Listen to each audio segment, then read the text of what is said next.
السلام علیکم، programme in fact میں خوش آمدید. میں ہوں آپ کی میزبان آمنہ طاہر اور میرے ساتھ موجود ہیں عبدالمجید ساجد صاحب. سر کیسے ہیں آپ؟ جی ٹھیک ٹھاک. السلام علیکم. سر کل ہم نے بات کی تھی بلٹ پروف گاڑیوں کی جو کے پی میں بھجوائی گئی تھیں وفاق کی جانب سے، لیکن وزیر اعلیٰ کے پی سہیل افریدی نے ان کو لینے سے انکار کر دیا تھا. اب وہی گاڑیاں جو ہیں بلوچستان نے مانگ لی ہیں. تو کیا فرق ہے کہ ایک وزیر اعلیٰ وہ کہہ رہے ہیں کہ ہمیں یہ نہیں چاہیے اور دوسرے وزیر اعلیٰ جو ہیں وہ خود اس چیز کو مانگ رہے ہیں کہ آپ ہمارے بھیج دیں، ہم بھی یہاں پہ دہشت گردی کے شکار ہیں. تو سہیل افریدی جس طرح سے اپنے فیصلے کر رہے ہیں، کیا کہیں گے اس حوالے سے؟ دیکھیں نخرے ہیں، کوئی اس میں اس طرح کی بات تو نہیں ہے کہ یہ کہا جائے کہ بڑا کوئی دانشمندانہ فیصلہ کیا ہے سہیل افریدی نے، اور یہ وہی خدشات جو تھے اس کا اظہار ہے کہ تجربہ نہیں ہے، جذباتی ہیں، آئی ایس ایف سے آئے ہوئے ہیں اور وہ اسی طرح کی منٹالٹی کے ساتھ جو ہے نا یہ پہلا انہوں نے جو کام کیا یہ کر دکھایا ہے. اس کے علاوہ اگر حکومت سازی نہیں کر رہے تو آپ یہ دیکھیں کہ وہ بھی ایک ضد ہے کہ خان صاحب سے ملنا ہے، چونکہ ان کو خوش کرنا ہے. ایک بات میں نے دیکھی، شیر افضل مروت نے یہ کہا کہ خان صاحب تو یہ بھی چاہتے ہیں یا اگر پانی بھی لینا ہو تو اس کی بھی اجازت خان صاحب سے لی جائے. تو گنڈا پور چونکہ یہ نہیں کر رہے تھے تو اس وجہ سے ان کو فارغ کر دیا گیا اور ان سے وزارت اعلیٰ جو ہے نا وہ اس سے ہٹا دیا گیا. یہ کلچر، یہ بات اپنی جگہ پہ شیر افضل مروت کو ہم نہیں ڈسکس کر رہے، لیکن جو سہیل افریدی کو کرنا چاہیے تھا وہ یہ تھا کہ وہ اس میں کوئی حکمت سے کام لیتے، کوئی عقل فہم دانش سے کام لیتے ہوئے یہ ضرور کرتے، وہ رکھتے اور اس میں مزید ڈیمانڈ کرتے، یا اس کی اگر کوئی بہتری کی گنجائش ہے. اب اگر وہ بلوچستان میں جائیں گی وہی گاڑیاں اور وہاں وہ استعمال ہو سکتی ہیں تو پھر اس کا مطلب کے پی بھی ہو سکتی تھی. بالکل. تو یہ ضد جو ہے یہ میرا یہ خیال ہے کہ اس وجہ سے اپنے آپ کو بہتر ثابت کرنے کے لیے، خان صاحب کا عاشق بننے کے لیے، یہ شو کرنے کے لیے، اور ساتھ کہ میں اس وقت تک حکومت سازی کا کابینہ کا فیصلہ نہیں کروں گا جب تک خان صاحب سے نہیں ملتا. اگر نہیں کریں گے تو پھر آپ نے انفرادی طور پہ جو وزیر اعلیٰ علی مین گنڈا پور نے ایک فیصلہ کیا تھا کہ سابق وزراء اعلیٰ کو سیکیورٹی نہیں دی جائے گی، اچھا اس کی منظوری ہوئی کابینہ سے جو پروسیجر ہوتا ہے کسی چیز کا، تو پھر آپ یہ کیسے کہہ رہے ہیں انفرادی طور پہ؟ یہ آپ نے کیا خان صاحب سے پوچھا ہے کہ سابق وزراء اعلیٰ کو جو ہے نا وہ اب سیکیورٹی دی جانی چاہیے؟ بھئی یہ کیا بات ہے؟ جو آپ کو بات دل کر رہی ہے، پسند کی بات ہے تو وہ آپ خود کہہ رہے ہیں کہ جی آرڈر دے دیں اس کے. دوسری طرف آپ ایک عوام کے ساتھ یہ جو زیادتی کر رہے ہیں، دشمنی ہے، بلکہ عوام دشمنی ہے. آپ کام کریں، اس میں کوئی رد و بدل کی ضرورت ہے. آپ اس کے بعد جو خان صاحب سے کلیئرٹی چاہیے اور جو ابہام ہے اس ابہام کو دور کرنے کے بعد آپ اس طرح کا بھی فیصلہ کر سکتے ہیں. چونکہ یہاں پہ تو جو ایک شو کیا جاتا ہے وہ یہ ہے کہ جو خان صاحب کہہ دیں گے ویسا کرنا ہے تو پھر ویسے ہی دوسرے لوگ بھی ویسے کر لیں گے. بیرسٹر سیف کے حوالے سے آپ لیکن اگر ان کی ملاقات ہوتی ہے اور خان صاحب کہتے ہیں کہ آپ کو گاڑیاں لے لینی چاہیے تھیں کیونکہ اس وقت کے پی صوبہ جو ہے وہ فرنٹ لائن پہ دہشت گردی کے ساتھ لڑ رہا ہے اور آپ ہی گاڑیاں نہیں لے رہے بلٹ پروف، وہاں پہ اگر پولیس ہی سیکیور نہیں ہے تو پھر کس طرح دہشت گردوں سے لڑ سکتے تھے؟ دیکھیں نا، یہ میں تو کہہ چکا ہوں کہ یہ کوئی دانشمندی کا نہیں ہے کام. میں نہیں سمجھتا اس کو. سیاست کرتے ہیں نا جی، گاڑیاں رکھ لیتے اور یہ کرتے کہ یہ گاڑیاں ٹھیک نہیں ہیں، یہ چل نہیں رہی ہیں، پھر آپ اور زیادہ اس پہ سیاست کر لیتے. تو یہ اس طرح کا ان کو نہیں ہے سیاسی تجربہ. وہ خان صاحب کے عاشق ضرور ہیں، میں کہہ رہا ہوں وہ سارا کچھ کریں گے. مجھے تو خیر اندازہ ہے کہ جس وجہ سے ان کو لائے گئے وہ مقصد نہیں پورا ہونا. حالات اس طرح کے نہیں ہیں، حالات اجازت بھی نہیں دیتے.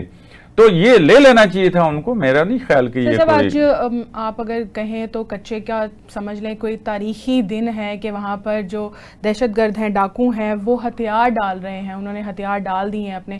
اب ان کا مستقبل کیا ہوگا؟ کیونکہ جب سیلاب کے اندر یہ بات کی جا رہی تھی، سیلاب کے اس ٹائم پیریڈ کے اندر ان کو ریسکیو بھی کیا گیا تھا، پھر یہی کہا گیا کہ وہ دوبارہ سے وہاں پر جا کے بس گئے اور انہوں نے وہاں پر اپنی دوبارہ سے کارروائیاں کرنا شروع کر دی. لیکن اب یہ خبر سامنے آ رہی ہے کہ انہوں نے ہتھیار ڈال دیے ہیں حکومت کے سامنے. مستقبل کیا ہونے والا ہے ان کا؟ دیکھیں یہ مختلف اوقات میں اس طرح کی کارروائیاں ہوتی رہی ہیں پہلے بھی. کچھ لوگ جو ہتھیار ڈالتے ہیں تو ان کو قومی دھارے میں شامل کرنے کے لیے یہ اعلانات بھی ہوتے رہے ہیں. لیکن ابھی جو اس وقت خاص طور پہ ہوا نا، یہ نون لیگ اور پیپلز پارٹی کی جو ایک آپس میں چپکلش ہے، کشمکش ہے، ایک اس کا بھی یہ نتیجہ ہے کہ ادھر مریم نواز چاہتی تھیں کہ ان کو ڈرونز کے ذریعے، جو ابھی تک چیزیں سامنے آئی ہیں، ان ڈرونز کے ذریعے ان کو چیک کیا جائے، ان کی لوکیشن دیکھی جائے، ان کے پاس مغوی جو ہیں وہ کتنے ہیں، کون کون ہیں، کسی نہ کسی طرح سے یہ ڈائیگنوز کیا جائے اور پھر ان کو اس طریقے سے پھر جو ہے نا ان کے خلاف کارروائی کی جائے.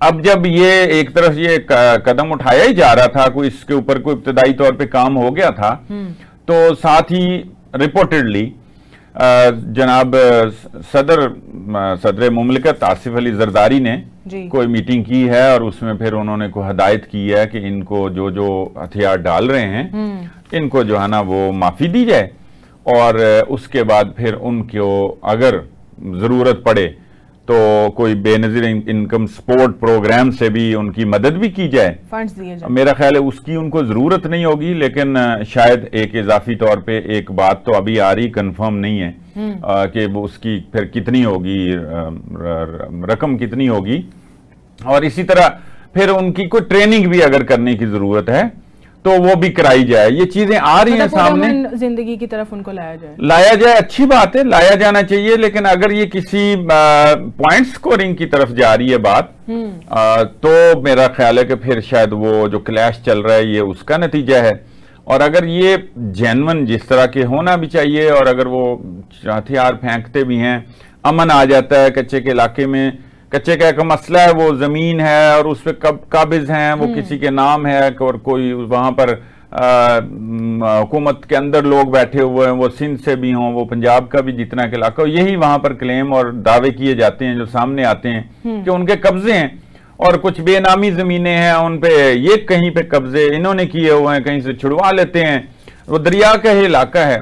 تو یہ مطلب اگر وہ ہتھیار پھینک دیتے ہیں تو یہ اچھی بات ہے، بالکل ان کو قومی دھارے میں لانا چاہیے. صحیح صاحب، جس طرح سے آپ پیپلز پارٹی اور نون لیگ کی نوک جھوک کی بات کر رہے ہیں، وہ تو چل رہی ہے، کہیں پر پریس کانفرنس کی جاتی ہے، پھر اس کا جواب دیا جاتا ہے، تنقید کی جاتی ہے. اب جیسے حسن مرتضیٰ صاحب کی اگر آپ گفتگو دیکھیں تو وہ بلدیاتی انتخابات پر تنقید کر رہے ہیں، گندم پر تنقید کر رہے ہیں، اس کے بعد پھر عظمہ بخاری ان کو جواب دے رہی ہیں، معافی کا مطالبہ دونوں جانب سے کیا جا رہا ہے. وہاں سے حسن مرتضیٰ سے یہ سوال کیا گیا کہ اب آپ لوگ مریم نواز سے معافی کے مطالبے سے پیچھے ہٹ گئے ہیں، تو وہ کہتے ہیں جی ہم مہلت دیتے ہیں، ہم معافی نہیں چاہتے. لیکن عظمہ بخاری بھی وہاں سے جواب دے رہی ہیں کہ صدر زرداری اور جو بلاول صاحب ہیں ان کو معافی مانگنی چاہیے کہ آپ جیسے ہارے ہوئے لوگوں کے کنٹرول میں ہیں وہ. لیکن صاحب یہ نوک جھوک تو سیاستدانوں میں چلتی رہتی ہے، لیکن سیاستدانوں کا اصل کام وہ ہے کہ آپ ایک دوسرے کو چیلنج کریں، مقابلہ کریں، وہ خالص مقابلہ کیا جائے جس طرح سے ندیم افضل چند کر رہے ہیں اور رانا سکندر حیات کر رہے ہیں. اس حوالے سے آپ کیا کہیں گے؟ دیکھیں وہ تو بڑا ہیلدی سا کمپٹیشن ہے اور ہونا چاہیے، کارکردگی کی بنیاد پہ، کارکردگی کی بنیاد پہ چیلنج دینا چاہیے. اگر کارکردگی ہے تو وہ پھر اسی طرح آگے سے اس چیلنج کو قبول کرنا چاہیے. اور جس طرح سے انہوں نے کہا تھا، ایک مریم نواز کے ایک نا ٹویٹ کے بعد بات شروع ہوئی تھی، انہوں نے کہا یہ کوئی سرکاری سکول لگ رہا ہے، انہوں نے کہا ہاں جی یہ ڈی جی خان کا ایک علاقہ ہے اور اس کے سرکاری سکول کی کلاس رومز ہیں. اس پہ رانا سکندریات آئے، انہوں نے کہا جی آپ کی سربراہی میں آپ کا وین ہے، اس کے مطابق ہم نے جو ہے نا کوئی 10,000 آئی تھنک کوئی جو ایک ابتدائی تعلیم اس سکولز کی جو ہے نا کوئی دیواریں یا ان کی کوئی رنگ روگن یا اس کی تزئین و آرائش وہ کر لی ہے. تو اس کو چیلنج کیا ندیم افضل چند نے کہ بھائی میرے جو ضلع ہے نا جی بلوال سرگودا کے سائڈ پہ ہے، انہوں نے کہا جی میں آپ کو چیلنج کرتا ہوں صبح 9 سے 3 بجے تک جو سکول ٹائم ہے آپ آئیں، میں آپ کو سارے سکول وزٹ کرواؤں گا. آپ سے جانوں گی، لیکن اس وقت ہمیں جوائن کرے ہیں سردار عتیق احمد خان صاحب، سابق وزیر اعظم آزاد کشمیر کے. عتیق صاحب بہت شکریہ آپ کا پروگرام کے اندر وقت دینے کا. سر، عوامی ایکشن کمیٹی کے احتجاج کے بعد اس وقت آزاد کشمیر کے حالات کیا ہیں؟ آپ سمجھتے ہیں کہ کنٹرول ہو گئے ہیں اور کتنے ان کے مطالبات جو ہیں وہ اس وقت مان لیے گئے ہیں؟ جی بہت شکریہ. ایسے ہے کہ مرکزی حکومت نے بڑی دانشمندی کا مظاہرہ کیا اور عوامی ایکشن کمیٹی کے معاملے میں ان کے معاملات اور مسائل سننے کے لیے مظفر آباد میں ایک مرتبہ 2 وزراء بھیجے، دوسری مرتبہ ایک بڑا ڈیلیگیشن بھیجا، تیسری مرتبہ کل اسلام آباد میں مذاکرات ہوئے ہیں. تو ان کی ریگولر میٹنگز ہو رہی ہیں اور ان کے مطالبات پر مرکزی حکومت اسلام آباد حکومت بہت سنجیدگی کے ساتھ غور کر رہی ہے، اور ان میں سے جو قابل عمل باتیں ہیں ان کو وہ میرا خیال ہے کہ وہ جلدی کچھ چیزیں ایسی ہیں کہ چھوٹی موٹی ہیں ان میں زیادہ ٹائم نہیں لگنا چاہیے، تو اس کو سیٹل کرنے کی کوشش کر رہے ہیں. اور ویسے بھی اچھا ہوا کہ ان کے براہ راست مذاکرات شروع ہو گئے اور یہ معاملہ ایک پروسیس میں ڈل گیا ہے. اب آہستہ آہستہ میرا یقین ہے کہ بہتری کی طرف جائے گا. سردار صاحب آپ کا اس حوالے سے کیا موقف ہے کہ ان کے جو بھی مطالبات ہیں وہ درست ہیں؟ دیکھیے کچھ مطالبات جو ہیں مطالبات درست نہ بھی ہوں تو کوئی حرج کی بات نہیں ہے. مطالبات جائز بھی ہو سکتے ہیں اور مطالبات جائز حدود کے علاوہ بھی ہو سکتے ہیں. ہمارا اعتراض اس بات پر رہا ہے وہ یہ ہے کہ مطالبات کے لیے جو حکمت عملی ہے وہ حکمت عملی درست ہونی چاہیے، کیونکہ آزاد کشمیر میں ہم ساری زندگی جو ہے معاملات اور مسائل اور مطالبات کے ساتھ رہے ہیں. مثلا میں جس جماعت کا پریزیڈنٹ ہوں اس وقت، اس کی عمر 93 ایئرز ہے، 93 سال ہیں. تو 93 سال کی پالیٹکس میں یہ کہہ سکتا ہوں کہ کوئی 1-2 لاشیں بھی کبھی نہیں گری ہیں اس پولیٹیکل پروسیس کے اندر. تحریک آزادی میں لوگ شہید ہوئے ہیں، لیکن 2 سال کے اندر 16-18 ڈیڈ باڈیز ہم نے اٹھائی ہیں، انتظامیہ نے اٹھائی ہیں، پولیس کی، لوگوں کی. تو حکمت عملی جب کسی ایک پارٹی کی ذمہ داری نہ ہو، کسی لیڈر کی ذمہ داری نہ ہو، تو ایسے لوگ بیچ میں آ جاتے ہیں جو کسی کے کنٹرول میں نہیں ہوتے. اور اس خدشے کا اظہار ہم 2 سال پہلے کوئی 10-20 دفعہ میں کر چکا ہوں کہ جب سے انہوں نے یہ شروع کیا تو میں نے کہا تھا کہ مطالبات جائز ہیں، ہم ان کی پوری حمایت کر سکتے ہیں، لیکن حکمت عملی درست ہونی چاہیے. اس عرصے میں جو ہلا گلا ہوا، لا اینڈ آرڈر کی سچویشن پیدا ہوئی، جو مار داڑ ہوئی، وہ میں سمجھتا ہوں کہ اس کا وہ بڑا افسوسناک ہے اور آزاد کشمیر اس کا مکمل نہیں ہو سکتا. باقی مسئلے مسائل کی حد تک جائز باتیں ہیں، وہ اس میں کوئی حرج کی بات نہیں ہے. سردار صاحب آپ اس کا ذمہ دار کس کو ٹھہراتے ہیں؟ کون ہے ذمہ دار؟ دیکھیے ذمہ داری کی بات یہ ہے کہ یہ تو جو لوگ باہر سڑکوں پر نکلے، جنہوں نے مظاہرے کیے، جنہوں نے جلسے کیے، وہ بتا سکتے ہیں کہ اس کی اصل ذمہ داری ان کے اندر ایسے کون سے عناصر شامل تھے. کیونکہ میں نے آپ کو بتایا کہ ہماری اولڈسٹ پولیٹیکل پارٹی ہے ہم اسٹیٹ کی، تو ہماری ساری تاریخ میں کوئی سیاسی پروسیس میں کوئی لاش گری ہوئی آپ کو دکھائی نہیں دے گی، لیکن بڑی افراتفری، بڑی ہنگامہ آرائی ہوئی. تو اس میں بہت اچھے لوگ بھی ہیں ایکشن کمیٹی میں، محب وطن لوگ بھی ہیں، سمجھدار لوگ بھی ہیں، لیکن چونکہ مختلف اور خیال لوگ وہاں اکٹھے ہیں اور چھوٹے چھوٹے گروپس ہیں، مختلف جگہوں سے لوگ ہیں، مختلف طبقات کے لوگ ہیں، سول سوسائٹی کے لوگ ہیں، ان میں کسی کو کچھ پتہ نہیں ہے کہ کون سا آدمی کدھر سے آیا، کس مقصد کے لیے آیا. ایک بنیادی طور پر جو ہے وہ چند لوگ ہیں جو اس کو ایک لیڈرشپ گروپ ہے جو ان کو گائیڈ کرتا ہے، اور اس میں اچھے سینسیبل لوگ ہیں اور سمجھدار لوگ ہیں، اور میں کہتا ہوں کہ محب وطن لوگ اس میں خرابی کی بات نہیں ہے. لیکن جب ماں باپ لے کر باہر نکلتے ہیں تو اس کو کنٹرول میں رکھنا پھر آپ کی ذمہ داری ہوتی ہے. پاکستان کے خلاف نعرے بازی، فوج کے خلاف نعرے بازی، تحریک آزادی کشمیر کی بانی قیادت کے خلاف نعرے بازی، اس بات کا تو آزاد کشمیر مکمل نہیں ہو سکتا. آزاد کشمیر تو لوگوں نے اسلام اور پاکستان کے نام پر لڑ کے آزاد کروایا ہے، اور کشمیر بنے گا پاکستان کے دائرے کے ارد گرد لوگ وہاں اکٹھے. آج مقبوضہ کشمیر میں پاکستان کے پرچم میں لوگ دفن ہوتے ہیں، 10 لاکھ فوج کے مقابلے میں کھڑے ہیں. تو ہمارے دروازے پر 2 فوجیں کھڑی ہیں، ایک حملہ ور فوج ہے، قابض فوج ہے، ایک دفاع کرنے والی فوج ہے. تو ہمیں دونوں میں سے ایک فوج کا انتخاب کرنا ہے. اچھا، اس مطالبے میں ساتھ سردار صاحب ایک یہ بتا دیں، جو پاکستان میں آزاد کشمیر کی سیٹیں ہیں، 12 سیٹیں ہیں میرا خیال ہے. جی 12 سیٹیں. اس میں آپ کیا سمجھتے ہیں؟ وہ مطلب آپ سمجھتے ہیں ٹھیک ہے، ختم ہونی چاہیے؟